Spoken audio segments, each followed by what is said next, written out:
राम राम दोस्तों, मैं आपकी प्यारी दुलारी चुगल किशोरी। कैसे हैं आप लोग?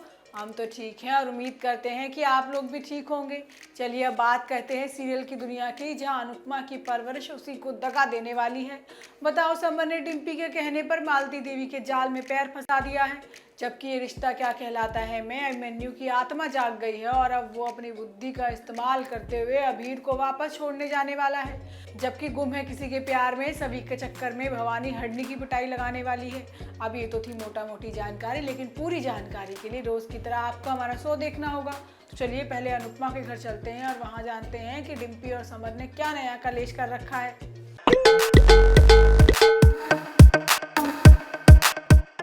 अनुपमा में उल्टी गंगा बह रही है, क्योंकि परिवार के सबसे अच्छे और समझदार बच्चे समर ने ऐसा काम किया है जिससे उसकी माँ का भरोसा ही टूट गया है। अब समर ने मालती देवी का साथ देकर अनुपमा को चोट पहुंचाई है। चलो ये बात तो सबके सामने आ गई, लेकिन काव्य अपने बच्चे को लेकर क्या छिपा रही है? प्रोमो देखकर तो यही लग रहा है कि या तो बच्चा नहीं रहा या फिर ये बच्चा ही वनराज का नहीं है। अब पहले क्या शाह परिवार में कम बम फूट रहे थे, जो अब नया डायनामाइट काव्य फोड़ने वाली है। होता यह है कि समर ने मालती देवी के यहाँ नौकरी के लिए हाँ कर दी है और कॉन्ट्रैक्ट भी साइन कर लिया है।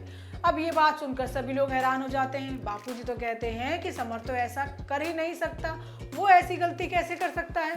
तोशु कहता है कि समर उस औरत से हाथ नहीं मिला सकता जो मम्मी को बर्बाद करना चाहती हो।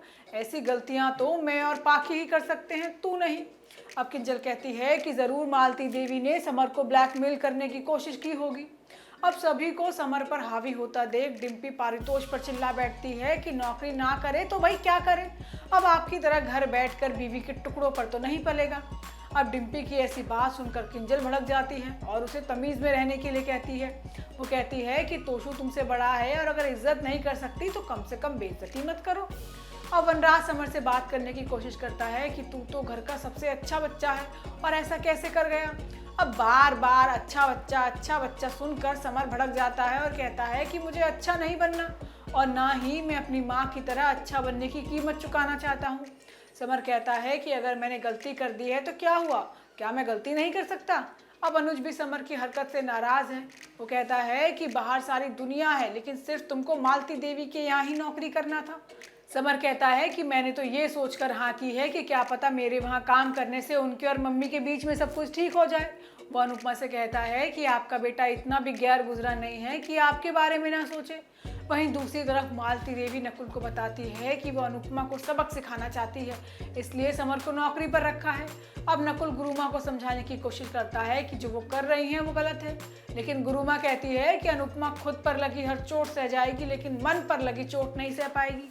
अब उसके माँ होने के गुरूर को मैं तोड़ कर रहूंगी। आने वाले एपिसोड में आप देखेंगे कि मालती देवी की दहलीज पर एक बच्चा रखा है और काव्या बच्चे को लेकर ही कोई चीज़ है जो सबसे छिपा रही है। वहीं ये रिश्ता क्या कहलाता है मैं दे सही, लेकिन अभिमन्यु को अकल आ ही गई। बेचारी आरोही तो कब से उसे समझा रही थी कि अभीर के दूर होने से किसी को खुशी नहीं मिलने वाली। अब देखो बेचारी अक्षरा मौत के मुंह में पहुंच गई है। अभीर को याद करते करते उसकी तो इतनी तबीयत खराब हो गई है कि बेचारी को होश ही नहीं आ रहा। होता ये है कि अक्षरा अभीर के दूर जाने के गम में है और वो किसी और के बच्चे को अभीर समझकर अपने साथ ज़बरदस्ती घर ले आती है और उसे खाना खिलाती है।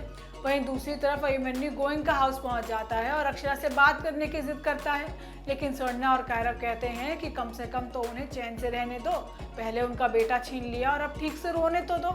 लेकिन अभिमन्यु कहता है कि अभीर उनका भी बेटा है और जब तक अक्षरा से मेरी बात नहीं होगी मैं यहाँ से कहीं नहीं जाने वाला। अब अनीश कहता है कि घर पर मेहमान आया है और बिना खाए मेहमान को नहीं भेजना। दूसरी तरफ अक्षरा बच्चे को खाना खिलाती है और बच्चे के माता पिता अक्षरा के घर पुलिस वाले लेकर पहुंच जाते हैं, लेकिन अभिनव कहता है कि अक्षरा को सदमा लगा है, इसलिए वो बच्चे को अभीर समझ रही है। वो पुलिस वालों और बाकी मोहल्ले वालों से माफ़ी मांगता है। अब अभिमन्यु और बाकी सभी लोगों को पता चलता है कि अक्षरा की हालत बहुत ख़राब है और उसका बुखार नहीं उतर रहा और उसे अभीर हर जगह नज़र आ रहा है। अब सभी लोग कसौली के लिए रवाना होते हैं। अब अभिमन्यु नहीं समझ पा रहा है कि उसे करना क्या है। अभिमन्यु फैसला लेता है कि वो अभीर को वापस अक्षरा और अभिनव के पास छोड़कर आएगा, लेकिन मंजरी कहती है कि यहाँ बैठे बैठे कैसे पता चलेगा कि अक्षरा वाकई बीमार है या नाटक कर रही है अभीर को पाने के लिए। अब दोनों की बातें अभीर सुन लेता है और अब वो आधी रात को अपनी मम्मी से मिलने के लिए घर से भागने वाला है। वहीं गुम्मे किसी के प्यार में सभी तो चली गई, लेकिन भवानी के गुस्से का शिकार हरिणी होने वाली है। अब भवानी कहीं तो गुस्सा निकालने वाली है, सो हरिणी पर निकाल दिया। भवानी तो हरिणी की पिटाई तक कर देती है। होता ये है कि ईशा के कहने पर शांतनु ने सभी के रुकने का इंतजाम कॉलेज में ही करा दिया है। अब सभी ईशान के कैबिन में रुक रही है। अब ईशा भी तनाव मुक्त है कि चलो सभी को रहने के लिए छत मिल गई। इसके बाद सभी हरिणी को फोन करके घर वालों का हाल चाल लेती है। अब सभी से बात करके सभी लोग खुश होते हैं। नीनाद तो कहता है कि जितनी हमसे मदद होगी बेटा हम उतनी कर देंगे। लेकिन इसी बीच होती है भवानी की एंट्री, जो सभी को सुनाने लगती है। वो कहती है कि तूने ऐसी गिरी हुई हरकत कैसे कर दी? आज के बाद मेरी पोती तो मेरे लिए मर गई। आज से मेरा सिर्फ एक ही पोता है, तू लायक नहीं है इस परिवार के। इसके बाद भवानी सारा गुस्सा हरिणी पर उतार देती है, लेकिन अश्वनी सारा सच बता देती है कि हमने ही सभी को भगाया था, क्योंकि वो लड़का सभी के लायक नहीं था। इसके बाद अगली सुबह ईशान जल्दी ऑफिस आ जाता है और आते ही हंगामा कर देता है, क्योंकि सामने खड़ी होती है सभी। तो दोस्तों ये तो थी आज के तीनों सीरियल की पूरी जानकारी। आपको हमारा शो कैसा लगा हमें लाइक कमेंट करके ज़रूर बताइएगा। और अगर आपने हमारे चैनल को सब्सक्राइब नहीं किया है ना, तो याद से वो भी कर लीजिएगा। आपसे फिर मुलाकात होगी नए एपिसोड में। राम राम।